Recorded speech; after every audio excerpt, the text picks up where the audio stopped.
श्रीमद् भगवद गीता अध्याय 1 अर्जुन विषाद योग श्लोक 23 से 47 तक। नमस्कार, आप सभी का स्वागत है श्रीमद् भगवद गीता के पहले अध्याय में, जिसे अर्जुन विषाद योग कहा जाता है। इस अध्याय में महाभारत के युद्ध क्षेत्र कुरुक्षेत्र में खड़े अर्जुन के मन में उठ रहे संदेह और विषाद को दर्शाया गया है। श्लोक 23 से 47 तक हम देखते हैं कि अर्जुन युद्ध भूमि में अपने बंधु बांधवों को देखकर भावनात्मक रूप से विचलित हो जाते हैं। उनका मन मोह से भर जाता है, वे धर्म और अधर्म के बीच उलझ जाते हैं और अंततः वे धनुष बाण छोड़कर भगवान श्री कृष्ण के समक्ष आत्मसमर्पण कर देते हैं। इन श्लोकों में मुख्य विषय अर्जुन का मानसिक संघर्ष और कर्तव्य पर संशय, युद्ध के परिणामों को लेकर अर्जुन की दुविधा, परिवार, गुरु और बंधु बांधवों के प्रति मोह, श्री कृष्ण से मार्गदर्शन की प्रार्थना। तो आइए भगवान श्री कृष्ण के अमृतवाणी को सुने और समझें, जिससे हमें जीवन में धर्म, कर्तव्य और आत्मज्ञान की दिशा में मार्गदर्शन प्राप्त हो सके। अब हम प्रवेश करते हैं श्रीमद् भगवद गीता के इन दिव्य श्लोकों में। श्रीमद् भगवद गीता अध्याय 1 श्लोक 23 अर्जुन उवाच योत्स्यमानान्वेक्षेऽहम् य एतेऽत्र समागता धार्तराष्ट्रस्य दुर्बुद्धिर्युद्धे प्रियचिकीर्षव। इस श्लोक में अर्जुन भगवान श्री कृष्ण से कहते हैं कि वे उन योद्धाओं को देखना चाहते हैं जो कौरवों की ओर से युद्ध करने के लिए एकत्र हुए हैं। वे विशेष रूप से यह देखना चाहते हैं कि कौन कौन से योद्धा धृतराष्ट्र के दुर्बुद्धि पुत्र दुर्योधन को प्रसन्न करने के लिए युद्ध में भाग ले रहे हैं। इसका अर्थ यह है कि अर्जुन अब युद्ध की वास्तविकता को गहराई से महसूस कर रहे हैं। वे यह देखना चाहते हैं कि उनके सामने कौन कौन से परिचित योद्धा हैं जिनसे उन्हें युद्ध करना होगा। अर्जुन के मन में युद्ध को लेकर एक गहरी दुविधा उत्पन्न हो रही है। वे जानते हैं कि युद्ध के मैदान में कई ऐसे लोग भी हैं जो उनके अपने सगे संबंधी, गुरुजन और मित्र हैं। यह श्लोक इस बात को दर्शाता है कि अर्जुन का मन अभी भी धर्मयुद्ध के लिए पूरी तरह तैयार नहीं है और वे एक मानसिक संघर्ष से गुजर रहे हैं। श्रीमद् भगवद गीता अध्याय 1 श्लोक 24 संजय उवाच मुक्तो हृषिकेशो गुडाकेशेन भारत सैन्योरुभयोर्मध्ये स्थापयित्वा रथोत्तमम्। इस श्लोक में संजय धृतराष्ट्र को बता रहे हैं कि अर्जुन के कहने पर भगवान श्री कृष्ण, जो ऋषिकेश कहलाते हैं, ने उस उत्तम रथ को दोनों सेनाओं के बीच में ला खड़ा किया। ऋषिकेश का अर्थ है इंद्रियों के स्वामी और गुडाकेश का अर्थ है जो निद्रा पर विजय प्राप्त कर चुका हो, यानी अर्जुन। इसका तात्पर्य यह है कि अर्जुन अब युद्ध की गंभीरता को पूरी तरह समझने के लिए तैयार है और भगवान श्री कृष्ण उनकी इच्छानुसार रथ को बीच में ले जाते हैं ताकि वे सभी योद्धाओं को देख सकें। इस श्लोक से यह स्पष्ट होता है कि अर्जुन अब वास्तविकता से रूबरू होने वाले हैं। उन्होंने युद्ध के मैदान में खड़े होकर एक निर्णय लिया है कि वे पहले अपने शत्रु और संबंधियों को देखेंगे। भगवान श्री कृष्ण अर्जुन के सारथी के रूप में उनके आदेश का पालन करते हैं, लेकिन आगे चलकर वही श्री कृष्ण अर्जुन को गीता का दिव्य ज्ञान देंगे। श्रीमद् भगवद गीता अध्याय 1 श्लोक 25 भीष्म द्रोण प्रमुखतः सर्वेषां च महीक्षिताम् उवाच पार्थ पश्यतान् संवितान् कुरुनीति। इस श्लोक में भगवान श्री कृष्ण अर्जुन को युद्ध क्षेत्र में खड़े हुए समस्त योद्धाओं को देखने के लिए कहते हैं। श्री कृष्ण ने अर्जुन का रथ भीष्म, द्रोणाचार्य और अन्य राजाओं के सामने खड़ा किया और कहा, हे पार्थ, देखो, ये सभी कौरव यहाँ युद्ध के लिए एकत्र हुए हैं। यहाँ पार्थ शब्द अर्जुन के लिए प्रयोग हुआ है क्योंकि वे पृथा, कुंती के पुत्र हैं। श्री कृष्ण के इन शब्दों में गहरा अर्थ छिपा है। वे अर्जुन को केवल उनके शत्रु नहीं बल्कि उनके गुरु, परिवार और संबंधियों को भी देखने के लिए प्रेरित कर रहे हैं, जिससे उनकी मनोदशा प्रभावित होती है और आगे गीता का दिव्य ज्ञान प्रकट होता है। इस श्लोक में भगवान श्री कृष्ण युद्ध से पहले अर्जुन को युद्ध भूमि का वास्तविक स्वरूप दिखाने की कोशिश कर रहे हैं। वे यह समझाना चाहते हैं कि यह केवल एक साधारण युद्ध नहीं है बल्कि धर्म और अधर्म के बीच का महासंग्राम है। श्रीमद् भगवद गीता अध्याय 1 श्लोक 26 तत्र पश्यत् स्थितान् पार्थ पितृनथ पितामहान् आचार्यान् मातुलान् भ्रातॄन् पुत्रान् पौत्रान् सखींस्। तथा इस श्लोक में अर्जुन ने युद्ध भूमि में खड़े अपने निकट संबंधियों को देखा। वे देखते हैं कि उनके पिता समान चाचा, पितामह भीष्म, गुरु द्रोणाचार्य, मामा, भाई, पुत्र, पौत्र और मित्र सभी युद्ध के लिए तैयार खड़े हैं। अर्जुन के मन में यह दृश्य देखकर एक गहरी दुविधा उत्पन्न हो गई। उन्होंने महसूस किया कि जिनसे वे प्रेम करते हैं उन्हें ही युद्ध में हराना होगा। यह सोचकर उनका मन व्याकुल होने लगा और आगे चलकर उनके मन में युद्ध न करने की भावना जागृत हुई। इस श्लोक में हमें यह शिक्षा मिलती है कि कभी कभी जीवन हमें ऐसे मोड़ पर ले आता है जहां हमें अपने ही प्रियजनों के विरुद्ध खड़ा होना पड़ता है। अर्जुन भी इसी मानसिक संघर्ष से गुजर रहे हैं और यही द्वंद्व आगे गीता के उपदेश की नींव रखता है। श्रीमद् भगवद गीता अध्याय 1 श्लोक 27 श्वशुरान् सुहृदश्चैव सेनयोरुभयोरपि तान् समीक्ष्य स कौन्तेय सर्वान् बन्धून् वस्थितान्। इस श्लोक में बताया गया है कि अर्जुन ने युद्ध भूमि में अपने ससुर, मित्र और अन्य स्वजन दोनों सेनाओं में खड़े देखे। वे देखकर स्तब्ध रह गए क्योंकि वे यह समझने लगे कि यह युद्ध केवल एक जीतने हारने की लड़ाई नहीं बल्कि एक आत्मीय संघर्ष भी है। अर्जुन के लिए यह अत्यंत कठिन क्षण था। उनके मन में विचार आया कि जिनके साथ उन्होंने प्रेम और स्नेह के संबंध निभाए हैं उन्हीं के विरुद्ध उन्हें हथियार उठाने होंगे। यह दृश्य देखकर उनका हृदय द्रवित हो उठा और उनके भीतर युद्ध के प्रति अनिच्छा उत्पन्न होने लगी। इस श्लोक से हमें यह समझ में आता है कि जब हम किसी कठिन परिस्थिति में होते हैं तब हमें अपनी भावनाओं और कर्तव्य के बीच संतुलन बनाना आवश्यक होता है। अर्जुन भी इसी मानसिक द्वंद्व का सामना कर रहे थे जो आगे गीता के उपदेश का कारण बना।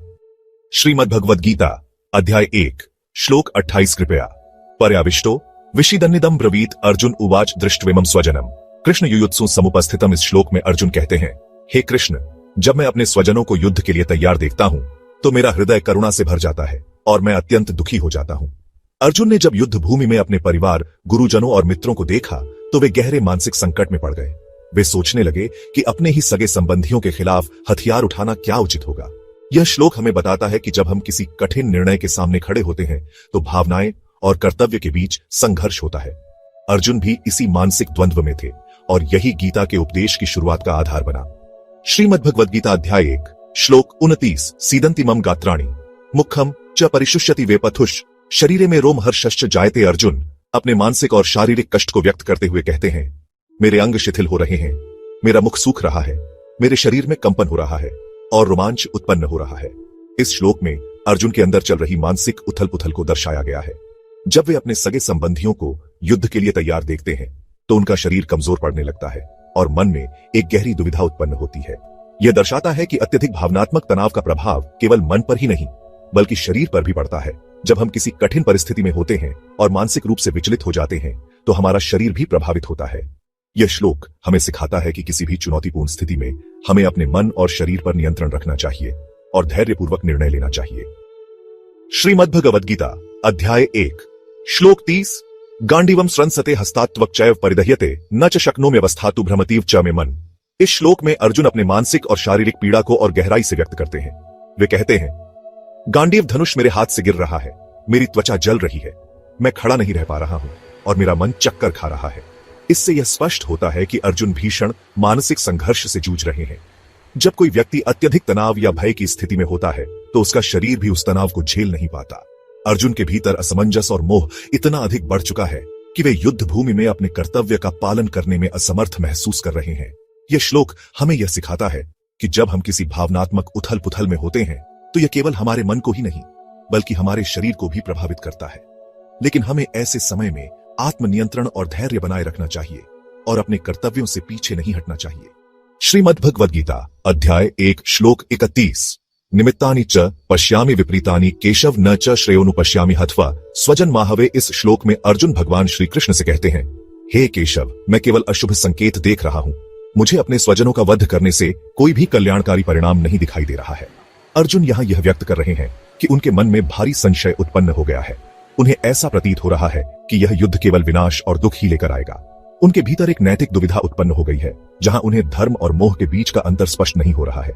यह श्लोक हमें यह सिखाता है कि जब हम कठिन परिस्थितियों में होते हैं तो कभी कभी हमें अपने निर्णय विपरीत प्रतीत होते हैं, किंतु जीवन में हर कार्य का एक गहरा उद्देश्य होता है जिसे हम अपने सीमित दृष्टिकोण से तुरंत नहीं समझ सकते। हमें धैर्य और विवेक के साथ सही मार्ग का चयन करना चाहिए। श्रीमद् भगवद गीता अध्याय 1 श्लोक 32 न कांक्षे विजयम कृष्ण न च राज्यम सुखानि च कि नो राज्यन गोविंद किम भोगैर्जीवितेन। वह इस श्लोक में अर्जुन श्री कृष्ण से कहते हैं, हे कृष्ण, मुझे न तो विजय की इच्छा है, न राज्य की और न ही सुखों की। हे गोविंद, हमारे लिए इस राज्य, भोग और जीवन का क्या उपयोग है। अर्जुन के हृदय में मोह और दया का भाव उमड़ पड़ा है। वे सोच रहे हैं कि यदि अपने ही परिवार, गुरुजनों और स्वजनों को मारकर राज्य और सुख प्राप्त करने पड़े तो ऐसे राज्य का कोई महत्व नहीं। यह युद्ध उन्हें अर्थहीन प्रतीत हो रहा है क्योंकि यह अपने ही प्रियजनों के विनाश की ओर ले जा रहा है। यह श्लोक हमें सिखाता है कि सफलता और वैभव का कोई मूल्य नहीं यदि उसे अनैतिक या अमानवीय तरीकों से प्राप्त किया जाए। अर्जुन की यह दुविधा दर्शाती है कि मनुष्य को केवल भौतिक उपलब्धियों की नहीं बल्कि नैतिकता और धर्म के अनुसार जीवन जीने की चेष्टा करनी चाहिए।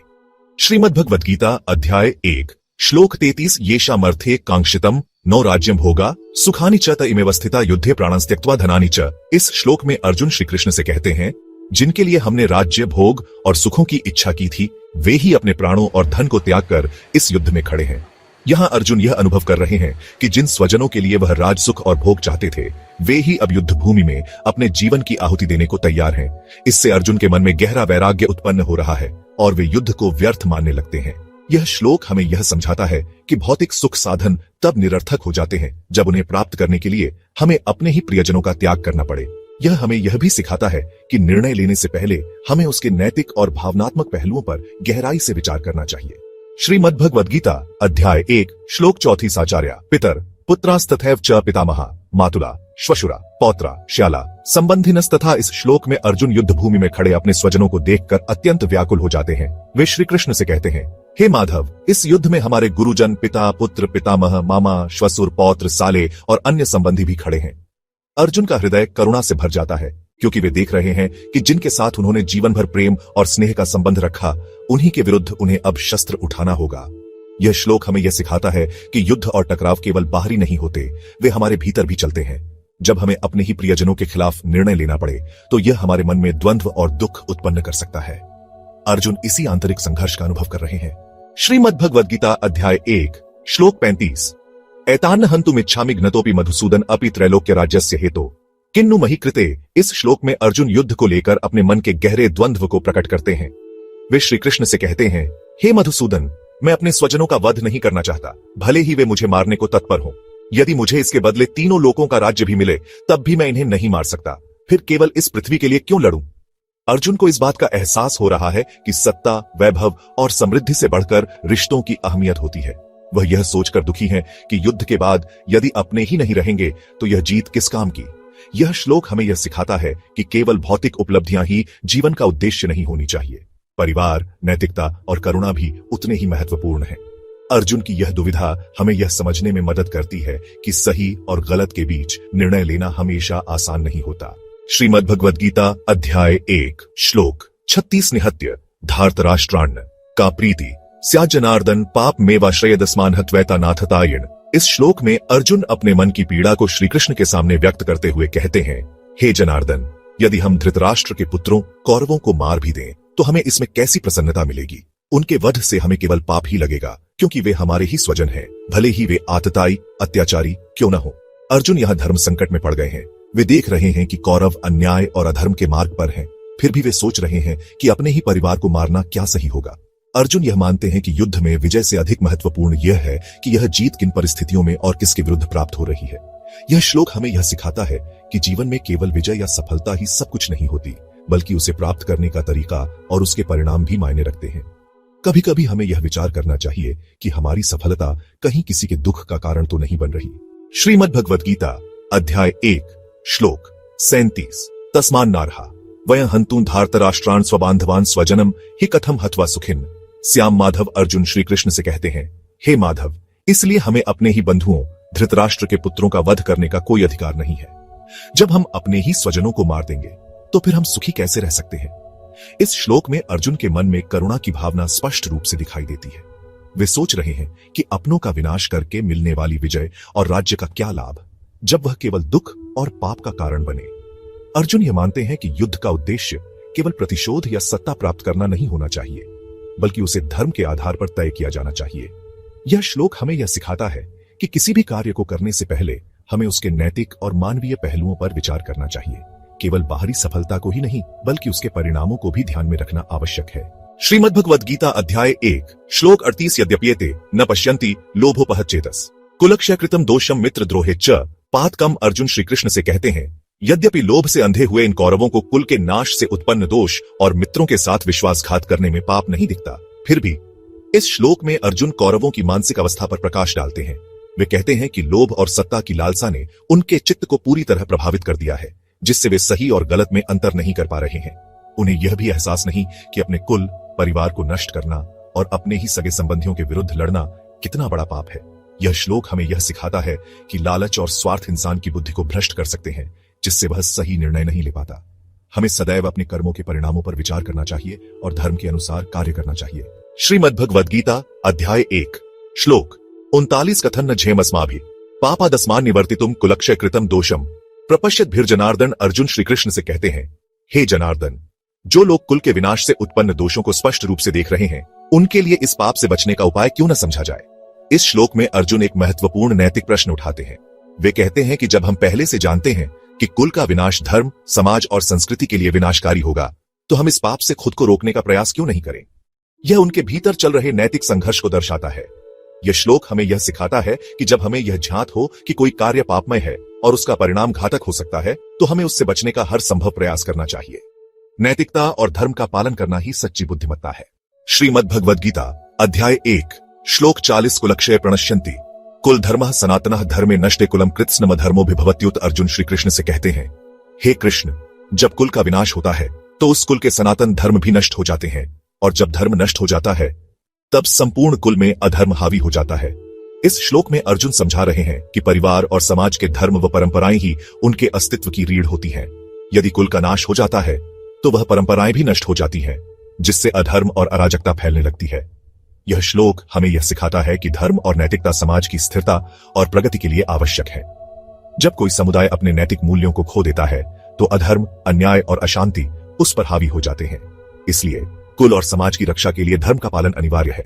श्रीमद् भगवद गीता अध्याय 1 श्लोक 41 अधर्माभिभवात् कृष्ण प्रदुष्यन्ति कुल स्त्रिय स्त्रीषु दुष्टासु वार्ष्णेय जायते वर्ण संकरः। अर्जुन श्री कृष्ण से कहते हैं, हे कृष्ण, जब अधर्म की प्रधानता हो जाती है तो कुल की स्त्रियां दूषित हो जाती हैं।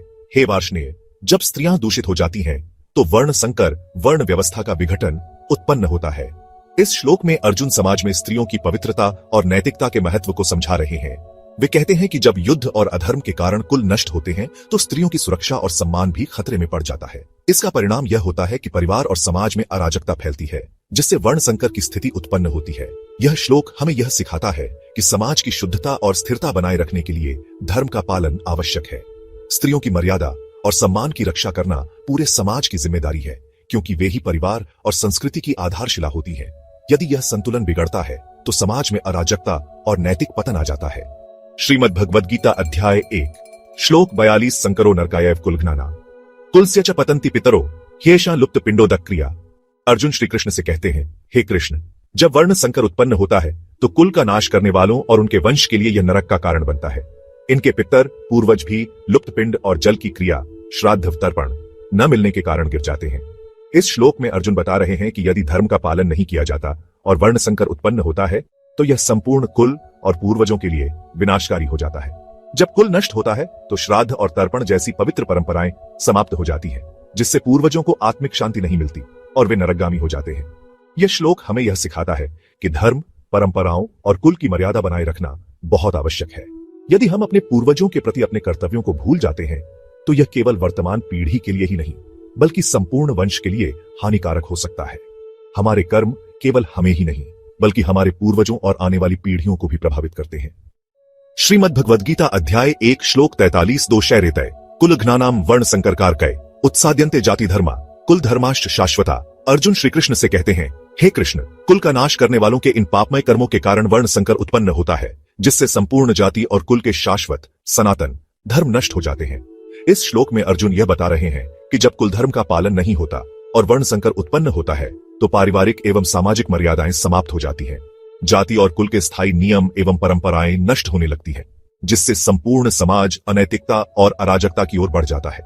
यह श्लोक हमें यह सिखाता है कि धर्म, संस्कृति और कुल की मर्यादाओं का पालन करना आवश्यक है।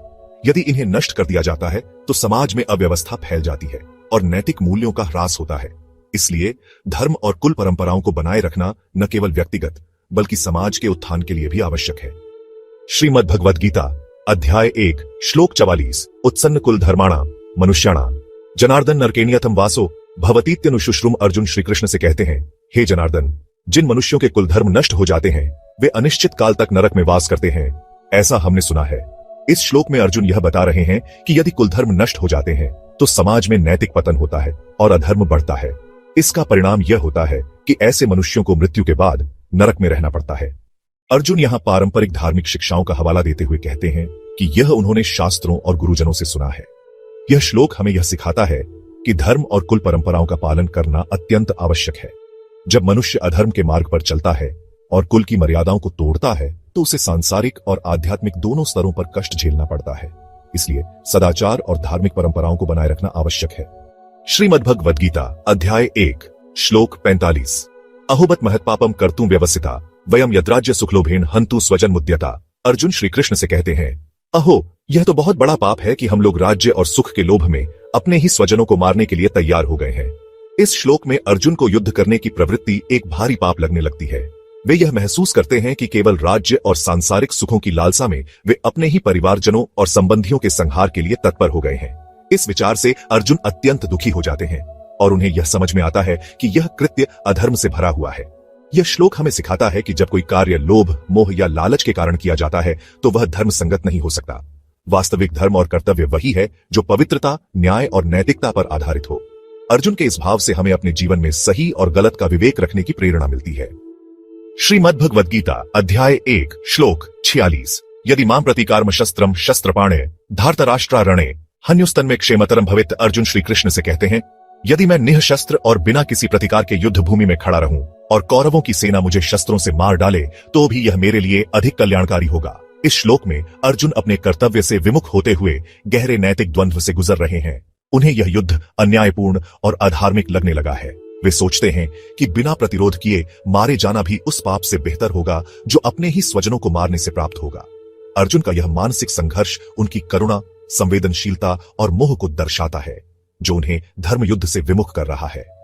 यह श्लोक हमें सिखाता है कि जब मनुष्य मोह और द्वंद्व से ग्रस्त होता है तो वह अपने कर्तव्यों से पीछे हटने लगता है। अर्जुन यहां धर्म और अधर्म के बीच उलझे हुए हैं, लेकिन यह स्थिति हमें यह समझने का अवसर देती है कि जीवन में सही मार्गदर्शन और विवेक आवश्यक है। श्रीमद् भगवद गीता अध्याय 1 श्लोक 47 संजय उवाच एवं मुक्त्वार्जुन संख्य रथोपस्थ उपाविशत विसृज्य शरम चापम शोक संविघ्न मानस। संजय धृतराष्ट्र को बताते हैं, इस प्रकार कहकर अर्जुन ने युद्ध भूमि में अपना धनुष बाण त्याग दिया और शोक से व्याकुल मन से अपने रथ के पिछले भाग में बैठ गए। इस श्लोक में अर्जुन का मानसिक और भावनात्मक द्वंद्व चरम पर पहुंच जाता है। वे अपने सगे संबंधियों को युद्ध में मारने के विचार से अत्यंत दुखी हो जाते हैं और अपने हथियारों को त्याग कर युद्ध करने की इच्छा छोड़ देते हैं। यह क्षण गीता के सबसे महत्वपूर्ण मोड़ों में से एक है, क्योंकि यही वह बिंदु है जहां श्री कृष्ण उन्हें आध्यात्मिक और कर्तव्य का मार्ग दिखाने के लिए प्रेरित होते हैं। यह श्लोक हमें यह सिखाता है कि जब जीवन में हमें कठिन परिस्थितियों का सामना करना पड़ता है तो हमारा मन भी शोक और मोह में फंस सकता है, लेकिन यही वह क्षण होता है जब हमें सही मार्गदर्शन और आत्मबोध की आवश्यकता होती है। अर्जुन का यह संकल्प टूटना ही श्रीमद् भगवद गीता के दिव्य उपदेशों की शुरुआत का कारण बनता है।